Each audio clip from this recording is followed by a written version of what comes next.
أولا الملائكة سجلت ما يلفظ من قول إلا لديه رقيب عتيد. إذا عند الله سجل، ليس اللوح المحفوظ فقط، إنما سجل للأعمال الحقيقية المباشرة من واقع التجربة، من واقع الميدان.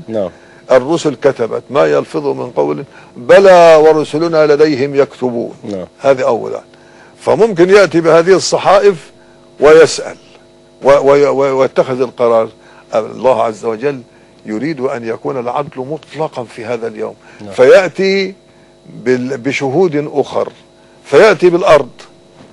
الأرض تشهد بما عمل عليها من خير أو شر. سلم يا رب. يومئذ تحدث أخبارها بأن ربك أوحى لها. فالأرض تشهد وتقول عمل علي كذا وصنع كذا وكذا. الناس الآن ترتكب الذنوب وتغلق على نفسها الستار والأبواب ويذهب إلى أماكن خفية لا يراه فيها أحد ويظن القضية انتهت. لا، تشهد الأرض. البيوت، الشقق الآن التي تدار فيها المنكرات الفاحشة لا بد أن تأتي يوم القيامة وتشهد. هنا العلماء لهم بحوث عجيبة. هل تأتي هذه الأعمال يعني بالسجل فقط، ولا تأتي بأعيانها؟ المحققون من العلماء يقولون تأتي بأعيانها. الأعمال تأتي ترجع بأبعادها التي كانت في الدنيا. فيأتي صحيفة الإنسان أولا مكتوب فيها، يستلمها الإنسان مكتوب فيها كل شيء. اقرأ كتابك كفى بنفسك اليوم عليك حسيبا. وبعد ذلك يقرأ المؤمن، يقرأ صحيفته فيفرح، هاؤم اقرأوا كتابي إني ظننت أن ملاك حافظ حسابي. والآخر يصرخ من شدة الهول الذي رآه في صحيفته. ونضع الموازين القسط ليوم القيامة فلا تظلم نفس شيئا وإن كان مثقال حبة من خردل. الخردل حبوب صغيرة جدا أصغر من السمسم وفارغة من جوفها، فإذا ألقيتها على الماء تعوم لأنها خفيفة جدا. وإن كان مثقال حبة من خردل أتينا بها وكفى بنا حاسبين. فالصحف تنشر والناس تأخذها وتقرأ. يقول الله اقرأ كتابك كفى بنفسك اليوم عليك حسيبا. لكن الأعمال تأتي في هذه الصحف بطريقة ربما لا تكون في الدنيا. الآن بعض العلماء الماديين اكتشفوا أن الكون أو الأثير الذي حول الإنسان تسجل عليه بموجات حرارية ما يعمل، حتى انه ممكن استعادة بعض هذه الاشياء باجهزة معينة. صحيح غالية الثمن جدا وبائضة، لكنها ممكن استعادة بعض الاشياء الى اخره. الله عز وجل يقول ووجدوا ما عملوا حاضرا.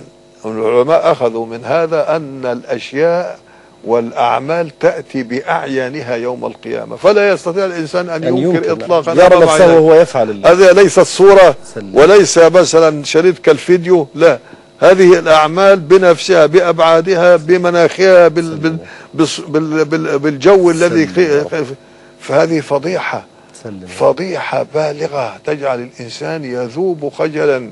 ومع ذلك يأتي بعض الناس يجادل يقول يا رب لا أرضى علي إلا شاهدا من نفسي. يبقى الملائكة اللي سجلت تشهد والأرض تشهد، ولكن الإنسان يجادل. فحينئذ يختم الله على فمه المجادل ويقول لأركانه انطقي. اليوم نختم على أفواههم وتكلمنا أيديهم وتشهد أرجلهم بما كانوا يعملون.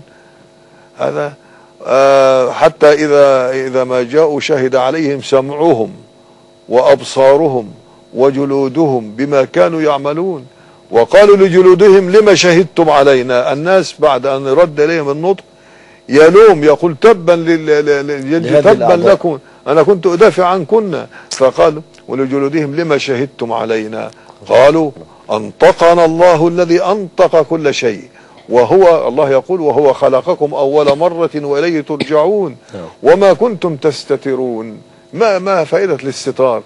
ما كنتم ألستم كنتم تعلمون أنه ستشهد عليكم وما كنتم تستترون أن يشهد عليكم سمعكم ولا أبصاركم ولا جلودكم ولكن ظننتم أن الله لا يظن هنا الظن المردي المهلك، ولكن ظننتم أن الله لا يعلم كثيرا مما تعملون وذلكم ظنكم الذي ظننتم بربكم أرداكم.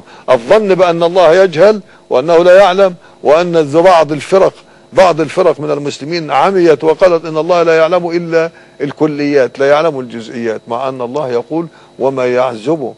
يعني فائدة ان احنا نأخذ من القرآن كلام محدد.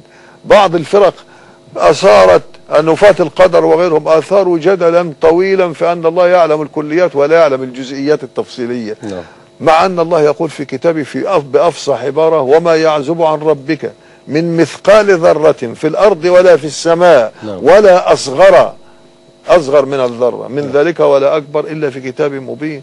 فكيف تقول هذه الفرق هذا مع صريح نص القرآن؟ ولذلك